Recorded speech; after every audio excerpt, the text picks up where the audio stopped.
Okay, we're going to look at the evidential problem of evil today, which is one of two types of problem of evil. The key idea with the evidential problem of evil is that the existence of evil, both moral and natural evil, suggests, now this is a key word, I'm going to put this in this colour, suggests. So it doesn't prove, but suggests very strongly that God doesn't exist. Now, just to be very clear, the kind of God we're talking about, as with both problems, is, of course, the triadic God. Oh, sorry. Don't know how to spell triadic. Well, that was my spelling mistake for this tutorial. Hopefully that'll be it. The triadic God, remember, has three qualities. He's omnipotent, omniscient, and omnibenevolent, or all good. So he's all powerful, all knowing, and all good. And the argument rests upon these two terms. It is an inductive and a posteriori argument. So it's a posteriori, which means that it's based. Wow, really can't spell today. Based on empirical data. So what that means is stuff that we see in the world. And it is inductive. So it's an argument that is probabilistic in nature. So it is not for sure, but it is pretty certain. Other examples of inductive reasoning are like the entirety of science. Okay, so I want to look basically at two versions of the evidential problem. We're going to start with David Hume's version. Now, Hume gave his version in the Dialogues Concerning Natural Religion, which is a dialogue, so it's a little bit hard to tell which is his view and which is not his view, because it's a conversation between three characters, Philo, Cleanthes, and Demir. But it starts with an observation of the nature of evil in the world. And I wanted to give you the full quote because I think it's a very good quote, and it really sets out Hume's stall, really. And this is the quote. He says, "The whole earth is cursed and polluted. A perpetual war is kindled amongst all living creatures. Necessity, hunger, want, so the need for things, stimulate the strong and courageous. And then we have fear, anxiety, terror, agitate the weak and infirm." So he's indicating that there's really this, in nature, there's this war between the weak and the strong, between the predators and the prey.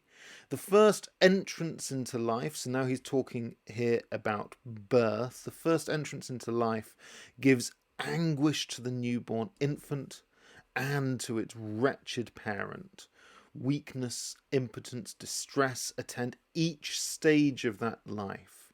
So we have here again, throughout life, just horror. And it is at last finished in death, in agony and horror.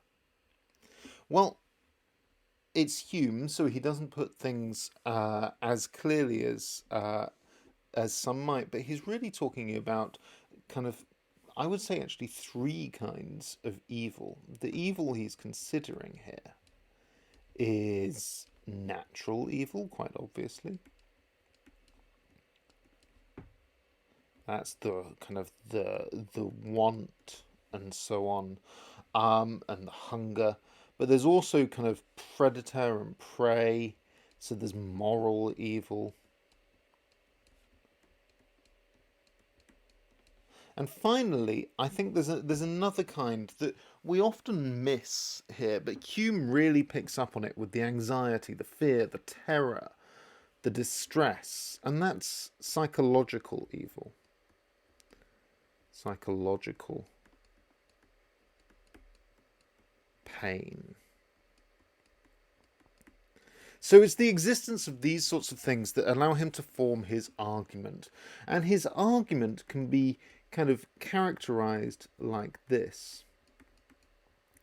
He says, look, if you come into the world without your preconceptions of Christianity and so on, and you look at the world doesn't indicate a good God. Okay? So evidence of the world, which is, sorry, that was meant to be an RLD, which is kind of all of the evil that exists in it, indicates a non-good God. So if it were designed, it wouldn't be designed by a good God. And of course, a non-good God is not the triadic version.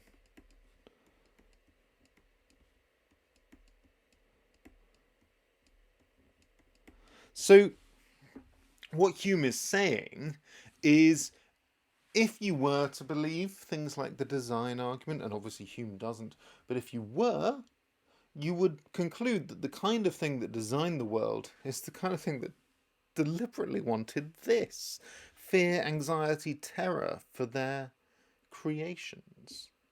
That's not a good God. That is essentially an evil God. If that sort of God exists at all. A more modern version comes from William L. Rowe.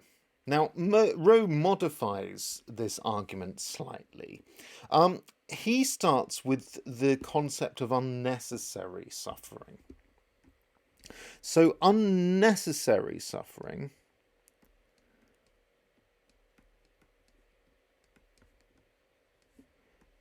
is the kind of suffering that doesn't serve a purpose. That's how we would define that.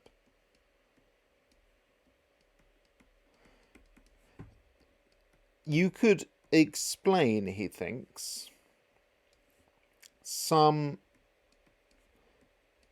instances of suffering, like Hume's kind of anguish of the newborn infant and wretched parent, in terms of the greater good, right? There are more generations, more people who live, and so on. But he thinks there's plenty of examples of unnecessary suffering, the kind that can't be explained. For instance, animal suffering. So, say animals caught in some sort of forest fire that then burn to death and are submerged, never to be seen again. An agonizing way to go, and also doesn't do anything for the world, doesn't help anything. So an example of this would be animal suffering.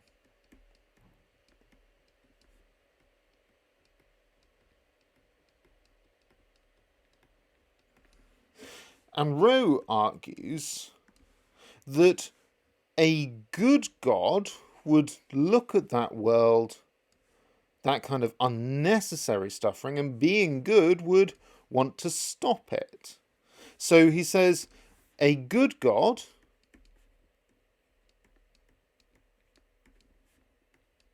that is the triadic version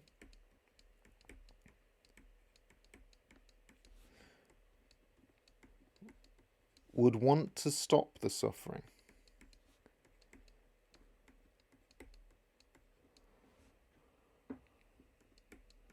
So the it here refers to unnecessary suffering. But the unnecessary suffering, as we see in 1, still exists. And so the only conclusion for Rowe can be what he calls friendly atheism.